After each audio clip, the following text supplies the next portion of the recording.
La foudre de Pierrick Bailly. D'abord ce nom, Alexandre Perrin, et un peu plus loin ce geste étrange et criminel, un coup de planche. La coïncidence me fait rire sur le moment. Quand je dis que j'en ris, c'est de son rire à lui, bien sûr. L'affaire s'est déroulée dans les environs de Lyon.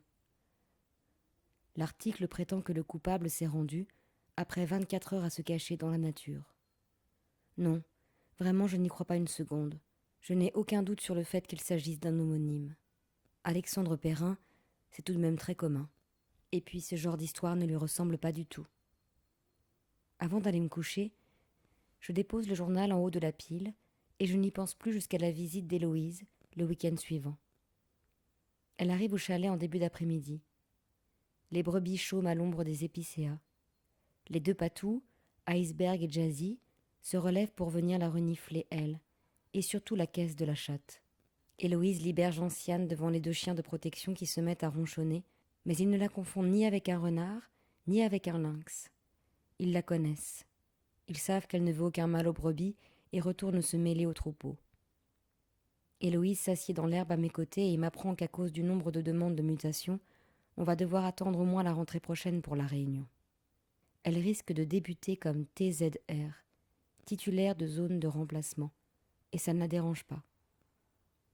Le fait que l'échéance soit assez lointaine me rassure plus qu'autre chose. Le projet reste à l'état de fantasme, d'idées vagues. Je profite de sa présence pour descendre en direction du col en voiture et ramasser du bois mort que je charge dans le coffre. Un groupe de randonneurs de mon âge s'arrête taper la discute et je leur conseille de prendre tout droit en direction du petit Montrond afin d'éviter le berger qui n'est pas commode et ses chiens qui peuvent être dangereux. Ils repartent en me remerciant de ma gentillesse. Ah, la bonne blague. On n'est qu'au début du mois de juin et la montagne attire chaque week-end de plus en plus de monde.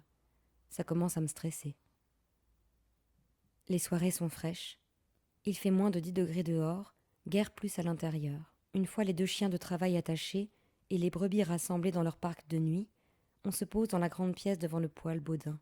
Héloïse ouvre son ordinateur, active le partage de connexion sur son téléphone et me bombarde d'images de forêts tropicales qui n'ont rien à voir avec nos forêts de hêtres et d'épicéas, bien sûr. La végétation est nettement plus variée et colorée à La Réunion. Héloïse dit luxuriante, et en réaction je pense clinquante. Les fruits, regarde les fruits, on va manger des mangues, des papayes, des ananas. Et je lui réponds que des ananas et tout ça, on peut déjà en manger toute l'année ici. Mais elle est tellement enthousiaste qu'elle reste au premier degré. Oui, mais là on les cueillera aux arbres. En observant une carte de l'océan Indien, je me rends compte que je ne savais pas où l'île se situait exactement.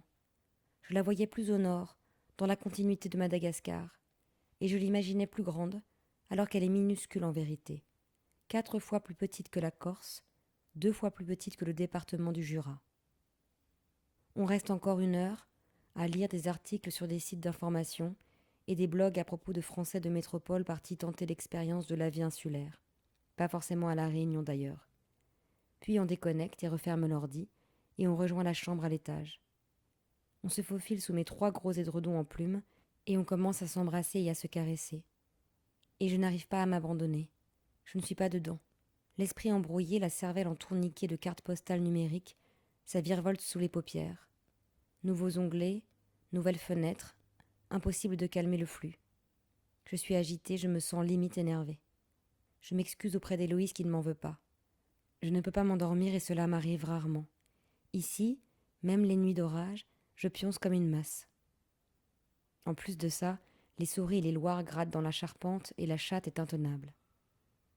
Héloïse a sombré. Je l'entends à son souffle. Ça me déprime d'autant plus. On me pose souvent la question de savoir si je compte les moutons avant de m'endormir. Ça va, merci. Je me glisse délicatement hors du lit, j'enfile un bermuda, un pull et mon gros bonnet en laine, et j'essaie de peser le moins possible sur les marches de l'escalier en bois qui mène à la cuisine. En sortant du chalet, je reçois une grande brassée d'air frais dans le visage. Je contourne le bâtiment. Flash et Mistral, mes 2 chiens de travail, ne remuent pas d'un poil. Je sens la présence du troupeau et des 2 patous qui restent aux aguets pour contrarier la curiosité des blaireaux, des renards, des lynx, des loups. Un ululement lointain, peut-être celui d'une chouette hulotte, mais je ne suis pas très fort en cris d'oiseaux. La lune est à peine voilée. Je m'assieds sur le billot de bois et me mets à réfléchir à cette idée de quitter la vallée, quitter l'esquive, quitter les chiens et les brebis dans un peu plus d'1 an. À l'évidence, ce n'est pas mon envie. Je me demande s'il existe des bergers à La Réunion, auquel cas je pourrais toujours emmener mon bordeur et mon berger de crocs. Les patous et le troupeau ne m'appartiennent pas. Je nous vois prendre l'avion tous les 3, tous les 4 avec Héloïse, même à 5 avec la chatte gentiane.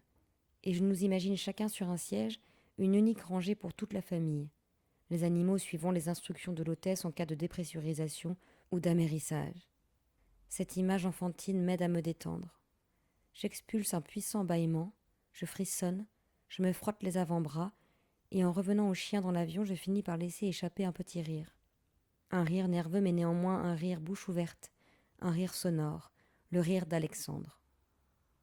Je rentre dans le chalet et j'en profite pour relancer le poêle. Je débranche le téléphone d'Héloïse et pianote sur l'écran pour atterrir sur un site où il est question d'une petite filière ovine à La Réunion. On parle d'une 60aine d'éleveurs. J'accueille l'information comme une ouverture.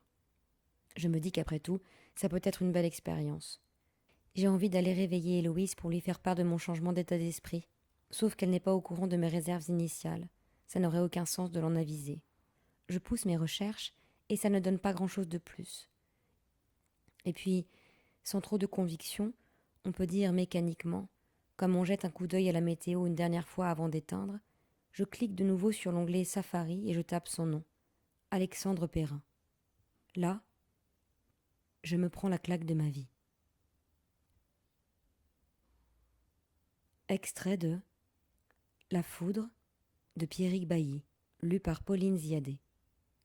La Foudre de Pierrick Bailly a été publié aux éditions POL.